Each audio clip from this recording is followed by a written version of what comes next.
So maybe you're thinking about getting breast implants and you want to know what they're going to look like when they're done. Or maybe you have a girlfriend or wife who is thinking about it and you're trying to encourage her. Either way, whatever your motivation, this is what we're going to be doing today. Here's the original image on the left, and here's our final image on the right. This is actually a fairly easy effect to reproduce. So I'm going to go back to our original photo. We're going to start from scratch. I'm going to right click here and open with Photoshop. And what I want to do is duplicate the layer. You can right click and just say duplicate, hit OK.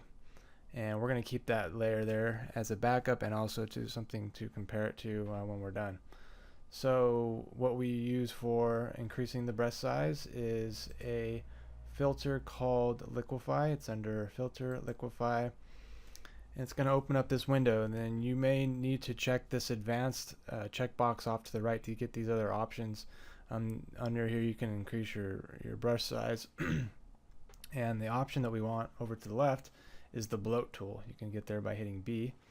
And you can also adjust your brush size by holding down the Alt key and dragging with the right click mouse button down. So I'm just holding my right click down and Alt and dragging just like that.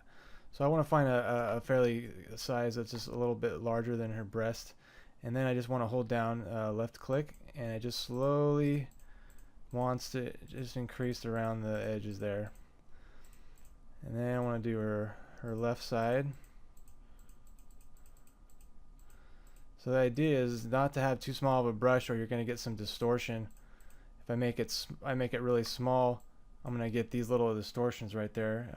To quickly undo that, just hit Control Z or Command Z if you're using a Mac, which probably most of you are. And I just want to kind of go around the edges there and make sure it's nice and even.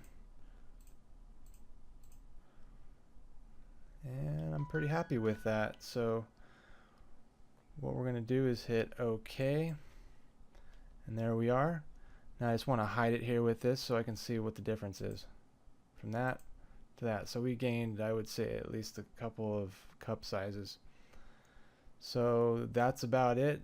There's one other little trick you can do. You can use the burn tool off to the left here, burn tool, and what you can do is create some shadows here. It increases the depth a little bit, so you kind of just drag like so.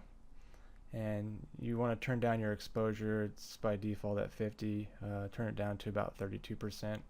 Protected tones and midtones for that. So that's it. Hope you enjoyed the video, and keep your eye out for more coming.